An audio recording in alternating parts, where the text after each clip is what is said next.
Jadi mulai sekarang Quran tuh sweeping, Quran di rumah tuh Quran musola pada ke rumah, Quran masjid pada ke rumah, Quran wakaf pada ke rumah. Ya Allah, wakaf jangan digeser-geser, kagak boleh, dosa, hati-hati.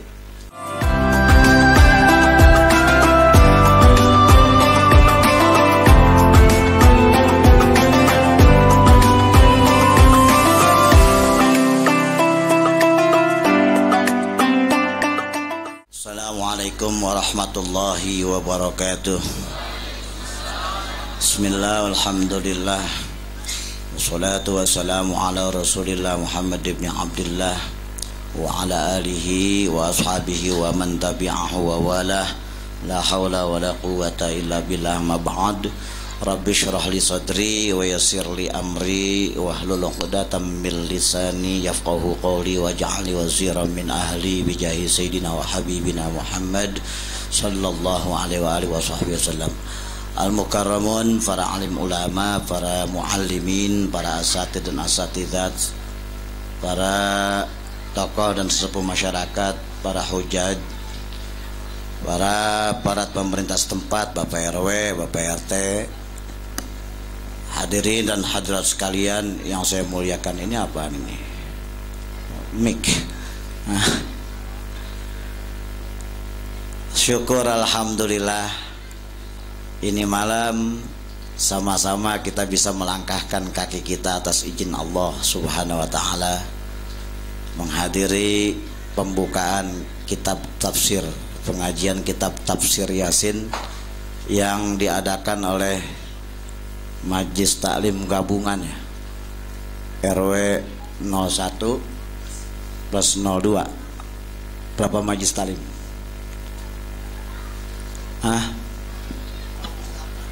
Pasir Putih, dahsyat ya. Mudah-mudahan berkumpulnya kita di sini menjadi satu wasilah berkumpulnya kita di surganya Allah Subhanahu wa taala. Mudah-mudahan yang lagi pada sakit dikasih kesembuhan oleh Allah Subhanahu wa taala. Yang lagi punya urusan belum kelar, belum beres-beres, mudah-mudahan habis ngaji begini urusannya beres semua. Ini kalau saya lihat muka-mukanya lagi pada muka puyeng mikirin bayar kreditan. Besok mau Ramadan, duit belum punya, tagihan jalan terus. Mudah-mudahan datang ngaji dikasih kemudahan oleh Allah Subhanahu wa taala. Yang belum lunas punya utang, mudah-mudahan hadir ngaji tafsir dikasih rezekinya oleh Allah bisa melunasi utang-utangnya hingga masuk bulan Ramadan udah bebas nggak punya utang. Alhamdulillah, mudah-mudahan, amin ya rabbal. Bapak-bapak, ibu-ibu, hadirin dan hadirat, ini kita ngaji tafsir Yasin namanya. Ini kitabnya namanya Tafsir Yasin. Orang kalau pengen ngapa-ngapain kudu tahu dulu dia lagi ngapain, mau ngapain, apa yang dia pegang, apa yang dia pelajarin, dari mana yang dia pelajarin. Jadi danta laksana orang bawa motor, tahu mereknya, tahu caranya, tahu bagaimana giginya, koplingnya apa, semua dia tahu. Insya Allah begitu dia bawa motor, tahu-tahu motornya rusak, dia tahu di mana dandaninnya. Betul-betul. Jadi kalau kita nih sekarang ngaji tafsir, nih tulis wa kullu ilmin laisa fil qirtasi wa kullu sirrin jawazal isnaini sya. Ilmu kalau kagak ditulis, tong dengerin tong, tak gua sunatin tuh. Ilmu kalau kagak ditulis, itu bakal sia-sia, bakal hilang. Ada istilah orang kita ngaji kuping, betul-betul. Kupingnya budek, ilmunya hilang. Jadi kalau masih muda-muda begini, nyatet. Kalau yang udah tua, maklum, mata juga udah rada kurang lihat, apalagi nulisnya nanti cepet. Waduh, ribet orang tua, ngukur aja suka kesleo kan gitu ya. Kalau buat anak muda, ini kan ngajian anak-anak muda juga nih, bapak-bapak juga kudu Mama boleh. Kenapa? Karena ngaji tafsir Yasin. Jadi kudu ditulis, biar enggak sia-sia. Begitu habis ngaji bisa ngajarin anak bini di rumah. Habis ngaji bisa ngajarin engkongnya, betul. Biar rapi, tulis, bawa pulpen, bawa buku, bawa kitab. Itu ngaji namanya. Karena kalau nggak begitu sia-sia ilmu, capek, kelihatan doang gaya. Ngaji apa lu? Ngaji tafsir, begitu. Begitu ditanya apa itu tafsir, kagak ngerti. Orang kita kan kebanyakan begitu, laga doang 3 bakul, 5 bacot, 3 empang. Betul kan? Yang kita ngaji ini sekarang tafsir Napa tafsir Yasin? Malam Jumat baca Yasin, orang mati dibacain, ngisiin rumah baca, rawahan baca. Lalu pengen tahu tentang Yasin, demen banget sama Yasin, nyari berkat di tempat Yasinan, tapi kagak ngerti Yasin, geblek. Betul. Kudu tahu. Orang kita kadang-kadang demen sama Yasinan, dikata bid'ah ngasa bendo. Ngapain dia sama Yasinan? Emang orang mati dibacain Yasin bisa bagus begitu. Karena ada aliran begitu, betul kan? Tapi kita idep ngambek, idep marah, tapi kita nggak ngerti tentang Yasin itu sendiri. Begitu ada yang mati ngerumpi di samping bangke, di samping jenazah, kita marah. Tapi orang baca Yasin, kita tungguin, kita suruh, bahkan kita sendiri kagak ngerti Yasin. Padahal umur masih ada, kesempatan hidup masih banyak, apalagi masih muda, apalagi ustadz kiai tuan haji, punya waktu, punya mata yang masih jeli, punya kuping yang masih tengah-tengah, nggak mau ngaji Yasin. Lu yang ngomong pun gua. Jadi ini yang kita ngaji sekarang tafsir Yasin. Siapa pengarangnya? Laksana motor ada pabriknya, betul. Laksana rumah ada arsiteknya, laksana bolu ada yang tukang masaknya, betul. Tafsir Yasin namanya, yang pengarangnya namanya Syekh Hamamizadah. Syekh Hamami dari mana dia? Apa orang Bedahan? Apa orang Perigi? Kan kudu danta, betul. Syekh Hamamizadah ini adalah orang yang ulama besar, guru besar di Turki dan di Al-Azhar Mesir. Beliau adalah seorang profesor doktor yang pada mulanya sebelum mengarang kitab ini, beliau senang sekali mendalami kajian-kajian sufiah. Ini beliau lahirnya masih tahun 19-an. Ya mungkin kagak jauh sama Kong Said, Babaji ini nggak jauh umurnya. Masih kurun 19-an. Asal mulanya ini kitab, memang ini kitab asal mulanya cuman skripsi atau tesis atau disertasi yang dirangkum dari beberapa kitab tafsir oleh Syekh Hamamizadah. Beliau seorang peneliti. Ada apa orang semuanya kok mati baca Yasin? Ini baca Yasin, apa aja urusan baca Yasin tentang sufiah ini? Oh, ternyata diteliti oleh beliau. Diteliti, dikaji lebih dalam, dikumpulkan dari beberapa kitab tafsir besar. Di antara kitabnya adalah tafsir yang besar, ambilannya adalah tafsir Qurtubi, tafsir Tobari, tafsir Khazin, tafsir Ibnu Katsir, dan tafsir-tafsir yang lainnya. Beliau ini seorang profesor doktor, guru besar yang berasal dari Turki dan menjadi guru besar pakar ilmu tafsir di Al-Azhar Mesir. Beliau masih saudaranya Dr. Apandi Zadah. Ini seorang yang Masya Allah ahli sufi. Nah mulanya nih kitab nggak beredar, hanya di perpustakaan Mesir. Lalu kemudian Lajnah Tashih Kitab Syafi'iyah di Cirebon membedah ini kitab, dikaji sedemikian rupa oleh tokoh-tokoh NU yang pada akhirnya mendapat penilaian tafsir ini sangat luar biasa dan perlu dikaji oleh orang-orang NU di seluruh pelosok tanah air. Paham? Jadi dikaji dari situ.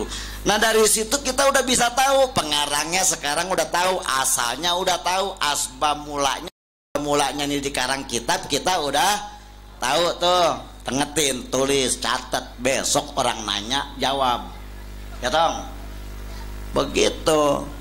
Nah sekarang tafsir, apa sih tafsir tuh?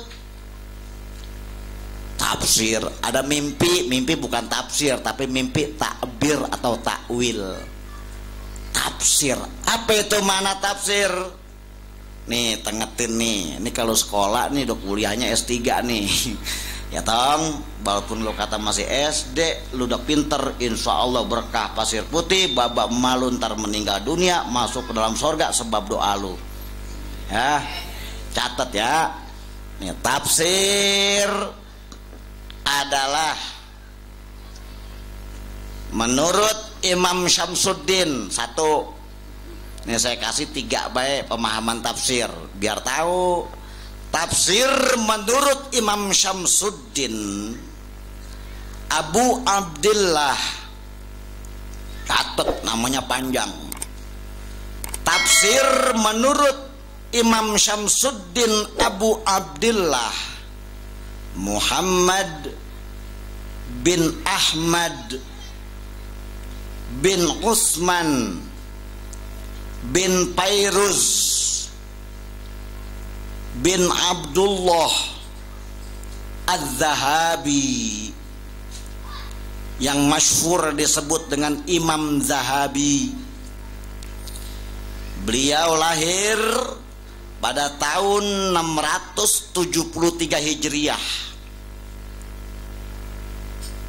Beliau lahir pada tahun 673 Hijriah dan wafat pada tahun 748 Hijriah.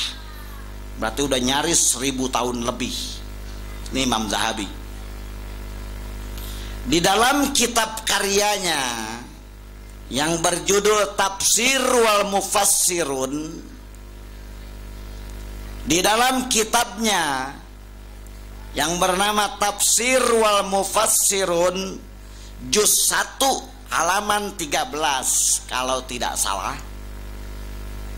juz 1 halaman 13. Ini sedanta-dantanya saya tahu. Tafsir menurut Imam Syamsuddin Abu Abdillah Muhammad bin Ahmad bin Utsman bin Fairuz bin Abdullah Az-Zahabi yang lahir pada tahun 673 Hijriah, lalu beliau wafat pada tahun 748 Hijriah. Di dalam kitabnya Tafsir wal Mufassirun juz 1 halaman 13, beliau mengatakan tafsir lughatan al-idah wal bayan. Tafsir menurut etimologi, wah gaya, tafsir menurut bahasa. Tafsir menurut bahasa adalah al-idah wal bayan. Apa itu al-idah wal bayan? Penjelasan atau keterangan. Ini tafsir. Ini nanti Pak, kalau Bapak bisa 2 bulan sekali habis ngaji sama saya, nanti saya kasih lembar pertanyaan 10 pertanyaan. Nanti saya kasih lembar jawabannya. Jadi ada istilah ngaji sama saya itu pakai kuis. Saya ngaji nggak nyari duit, cuman saya mau ngasihin duit. Jadi nanti saya kasih 1 soal hadiahnya 10.000. Jadi ada 10 soal. kalau benar semua ada orang 200, semua dapat 100.000, cuman 2 bulan sekali. Tapi jawabnya kudu benar. Nanti kalaupun dia cuman ngikut ngisi nama doang, itu tetap dapatnya 10.000. Nanti akhir tahun setiap kali tiap mau Ramadan itu biasanya saya di ngaji di mana-mana begitu. Di Kelapa II, di Cimanggis, di Tipar, di Cilandak. Nanti kalau udah selesai dapat 150 pertanyaan, bisa jawab dengan benar, saya tanya langsung tentang tafsir, hadiahnya umroh. Makanya ngajinya biar bener ya. Saya nyari kagak nyari ngaji, nggak nyari ini, nyari berkah. Mudah-mudahan semuanya manfaat. Kenapa? Kita udah setua ini, udah dosa kita sabrek-abrek. Kali dengan begitu Allah terima taubat kita, Allah terima amal ibadah kita. Kalau sekonyong-konyong tiba ngandelin sembayang mah ya sembayang kita cepek-cepek. Betul-betul. Lamaan mandiin burung daripada sembayang kita, betul nggak? Zikir kita ya agak ada sekalinya kuat, apa tepos itu pantat, paling ada hajatnya, betul-betul. Gak lagi ngobek, tiap malam. Begitu obek kan meduk, ingat sama sejadah, kagak. Betul kan? Nah ini mah betul janji sama kiai, ntar kiai kalau udah beres saya kasih. Udah hasil membatang hidung, kagak. Boro-boro 1.050.000 kagak kan gitu ya. Nih kudu paham ya. Nih saya minta tolong niatkan lurus. Makanya tadi kita baca nawaitu ta'alluma wa ta'lima, itu lurusin niat kita ngaji. Tapi saya punya konsekuensi. Kenapa? Karena saya dulu ngaji nggak pernah bayaran. Saya sama guru ngaji sama Habib sampai saya berangkat di Lirboyo, saya di Darul Hadis, sampai kemarin 2013 saya diberangkatin ke Hadramaut Terim, itu nggak bayar, gratis sama guru saya yang biayain. Nah kalau sekarang saya ngaji gratisin, saya bahkan kalau perlu ngasih hadiah asal bener-bener buat motivasi, itu saya seneng. Laksana apa mah nebus jasa guru ya. Jadi bukan apa-apa, jangan ditafsirkan yang lain-lain. Saya bukan mencari apa-apa, tapi yuk sama-sama kita belajar bener bareng-bareng. Kalau daglok jangan pakai ngajarin gua, pinteran gua, gitu kan. Jadi tafsir menurut bahasa di dalam kitab Tafsir wal Mufassirun yang dikarang oleh Imam Zahabi adalah al-idah wal bayan. Apa itu? Penjelasan dan keterangan. 2. Menurut Imam Qotton pakai qop, orang Arab baca qop itu go. Menurut Imam Qotton, begitu kalau orang kita meneribet dengerannya, di dalam kitabnya yang berjudul Mabahis fi Ulumil Quran, ada kitab tafsir namanya Mabahis fi Ulumil Quran yang dikarang oleh Imam Qotton, halaman 323, bisa kita cek sendiri. Tafsir menurut beliau adalah al-kashfu. Al-kashfu, kasyaf, al-kashfu. Apa itu mananya? Mengungkap, pengungkapan, terungkap, tersibak, menyibak. Ini tafsir menurut Imam Qotton. Maksudnya bagaimana? Maksudnya adalah kashful murad an alfazil muskili.